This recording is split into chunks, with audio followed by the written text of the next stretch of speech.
Alright, we have a block attached to a spring. When it's at x equals 0, it's fine. It's initially at rest and unstretched. Now we're going to apply a constant horizontal force in the positive x direction, so this way. A plot of the resulting kinetic energy of the block versus its position x is here, and it's got some. It tells me what x max and k are. I want to know what F is. I want to know what the spring constant is. Okie dokie. Alright, well I know a few things, and I'm going to add a few things. For instance, I know that at x max the position is 3.6, and if you look at this grid, this right here is halfway, so I'm going to go ahead and put that value in too. That's 1.8 meters, half of 3.6. Okay, so I'm going to need that.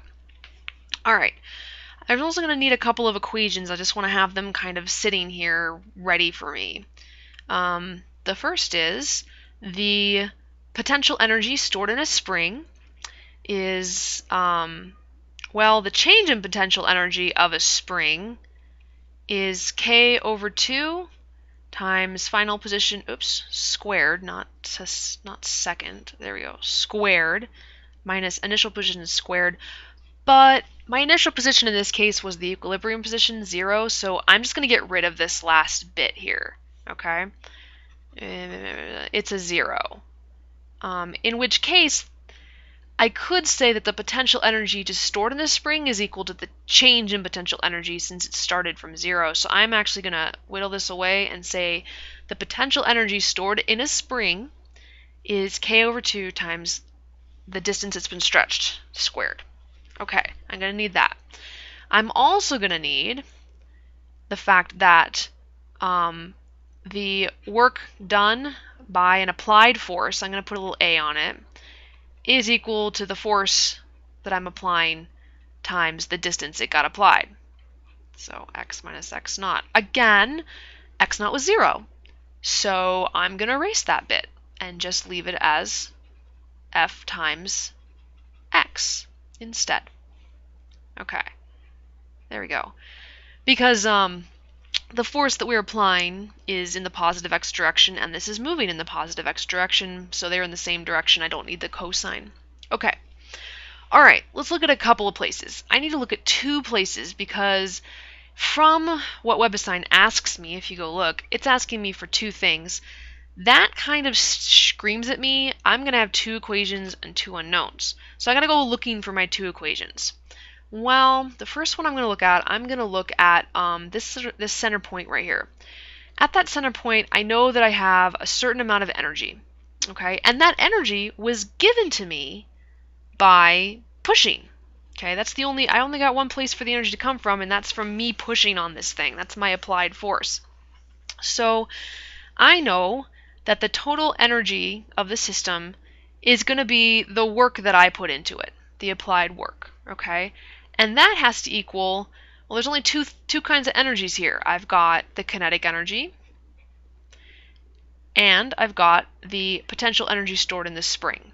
That's all I've got. That's the only places I can go. This thing is not going up and down, so I don't have any gravitational potential energy. And those are the only 3 we've ever talked about, so that's got to be it. So if I put some of this stuff in here, well, the force that I put in is, the work I put in, the energy I put into the system, was force times distance. Well, I don't know the force, but I can just leave that as an F for now. I do know the distance, though. I've gone 1.8 meters. Okay, that equals, well, the kinetic energy there is this maximum kinetic energy, and they told me what it was. It's 4.8, so I'm just going to put that in there. Plus, the potential energy of a spring is k over 2 times x squared. So I've got k over 2. X is 1.8 again. 1.8 squared. Okie dokie. Notice I've got 1 equation and 2 unknowns. That's not going to help me that much.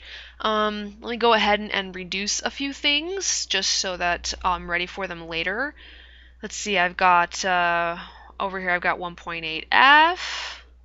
I'm going to leave the units out for now, okay, just because they're in the way and annoying sometimes. Plus, well, I'm going to do 1.8 squared. That's 3.24. and then I've got it divided by 2. I'm going to go ahead and combine all of that so that what I just have is I have k times, let's see, 1.62. That's what it ends up being. Okay. All right. I can't really do much more with that. So let's look at another point where I know a bunch of stuff. For instance, this end point here. So basically, I was just doing this one, this place. Now I'm going to do this place. Okay. Well, if I do that place, in that place, I'm going to do the same thing. It's just I mean, the exact same thing. I know that the energy is the work I've put into it at this place, which is going to equal to, well, this time the kinetic energy is 0. So that has to be just the potential energy of the spring. That's it. Okay, so if I put that in, I've put in force times, this time the distance was 3.6 meters, okay, equals k over 2 times 3.6 squared. Okay. You know, I could do a little, I didn't realize this, I couldn't do it before, never mind. Here, I've got a 3.6 on both sides. I could get rid of it, so I could cancel this one out and one of those, since it's on both sides. So what I end up with is that the force equals, well, k times 3.6 over 2. 3.6 over 2 is 1.8, so I end up with 1.8 times k. Alrighty then. Now I've got 2 equations and 2 unknowns. I can put them together, so I will. Haha. Okay. So this is already solved for f, so I'm going to go ahead and plug this f. Oop, come on. Come on. I'm going to plug this f in over there. Okay. So that then gives me, down there I had 1.8. Now instead of f, I'm going to have 1.8k. Okay, equals 4.8 plus 1.62k. Alrighty then. So here I've got, let's see, 1.8 times 1.8 is, check that for a second, 3.24k equals 4.8 plus 1.62k. Combine like terms, so let's move this to the other side.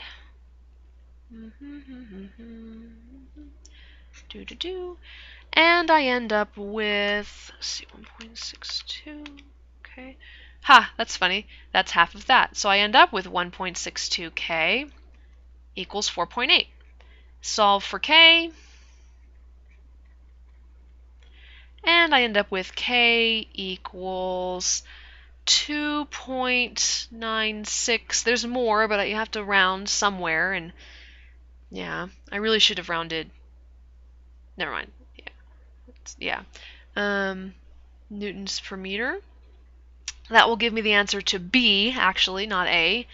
But then that's easy to get. Now that I have that, I can put that back up there and get force. So force is 1.8 times this, and it ends up being 5.33 newtons. So let's go check those answers. Yep, 5.33 newtons, 2.96 newtons per meter. Excellent. That's it.